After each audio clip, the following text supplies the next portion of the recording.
As Coach will open with a quick comment, you can raise your hands, keep them up, let me get to you.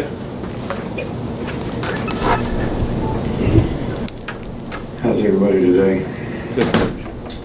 Look, I think this is a really important game for us. This is a division game. Division games are like playing, 2 games, because if you lose one, the other team's got to lose 2 before you catch up to them or get ahead of them. So this is really an important game. Obviously, this is a team that 2 out of the last 3 times we played has gotten the best of us. I think the ultimate disrespect sometimes is when somebody quietly thinks, they got your number, and our players need to understand that, and obviously, do a great job of preparing for a totally different type of game this week than, what we played a week ago. So a lot of spread out stuff, going to be a lot of space plays, and really going to have to do a good job on both sides of the ball, keeping the ball away from them and doing a good job of playing defense, and they're really good at getting explosive plays. So we're looking forward to a tremendous environment in Bryant-Denny Stadium. I think this is something that could really help us. They're a no-huddle team, so silent count could be an advantage for us. Might help our defensive players a little bit. Might be a tough thing for them to execute quite as well. So we really look forward to it. This is the 10th straight year that we've participated in the Coach Secure to support MS. We're happy to do it, and certainly like to do anything that we can to benefit people who are less fortunate than us. But I don't have a lot to say today. So I guess this would really be a good day for you all to ask some good questions. So you think we've got any chance? Any chance at all? All right, now, if I don't start laughing here, I'm going to get killed on Sports Center or someplace. We're going to, first participant here is Chandler, Coach. The pressure's on. Saturday we saw both Trayvon and Henry fielding punts during the game. Trayvon obviously had the muff in the first half. What are you going to do with that position going forward? Well, Trayvon has been the most consistent guy we have fielding the ball, and we have a lot of confidence in Henry Ruggs. He's a great returner. He's very explosive. We've been trying to get him in the game for the last 2 games so he could get some experience in the game fielding the ball. And then we get in the game and we don't have an opportunity to put him in the game. We didn't have an opportunity in the Colorado State game because we never got him stopped on defense. And we kept the ball for, a bunch of time, in this last game, and never had, that many, but he did get a couple. So we're not looking to make a change there. We have confidence in both players. These people that rugby punt, it's a completely different kind of ball to catch. The judgment, the experience, the line drives, the ball hitting the ground, when can you play it on a hop, when can't you play it on a hop. So we've been playing against those rugby punters every week, which we will again this week for the most part. So we kind of like the experience that Trayvon has, having been back there and having done that. But we're going to continue to try to get Ruggs as much experience as we can at that position. Come on the left side, Reiner. What kind of contributions has Dan Werder made behind the scenes? Dan is a really good coach, and he's been very, very helpful in doing self-scout on the things that we do on offense, and also making contributions every week to some things that would complement some of the things that we do. And I think it's been very, very beneficial to helping us sort of have a little more of an NFL flavor in terms of some of the passing game, but also being able to do some of the things that Jalen is pretty good at from a spread standpoint. And I think he's been very, very helpful in the planning of some of the things that we've done on offense. Back up front here with Mark. Just what do you see from Shea Patterson in their offense, and what makes him such a dynamic player? Well, first of all, the guy's got great arm talent. He's very instinctive. He's a very good athlete. He can scramble and extend plays, which they've made a lot of big plays on that part of it. And their offensive system and scheme is very spread oriented. There's a lot of RPOs with a lot of running plays, so he understands it really well. He reads it really well, and gets the ball out of his hand very quickly on some of those things. So the combination of all those things make it very difficult to, just about every running play has a pass with it, so you teach players to read, run, pass, but now it's a run, but it's a pass. So it creates a lot of run-pass conflicts on defense, and defensive players have to really do a good job of being disciplined in how they play those plays, and when they haven't played them correctly, Shea's certainly taken advantage of it, and the guys played extremely well, I think, in all 3 games. Back to Cecil. This is a challenge.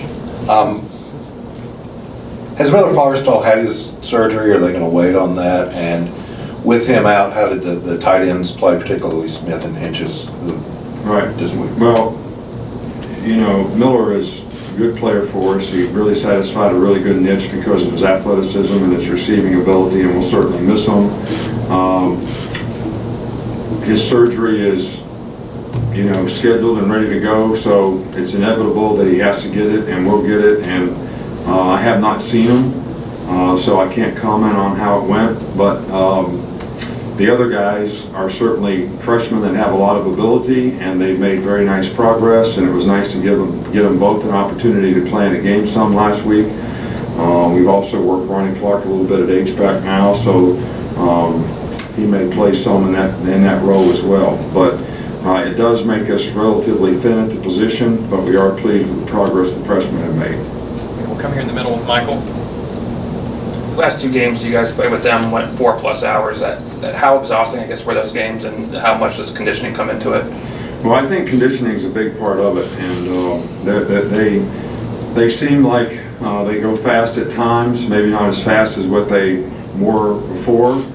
They have a pretty high play count. I think the key to it is, you got to keep the ball in offense some, but you also got to get your stops on defense so you get off the field and don't let them extend drives, because when they get those 10, 12 play drives and they're going fast, that's when your players really get wore out.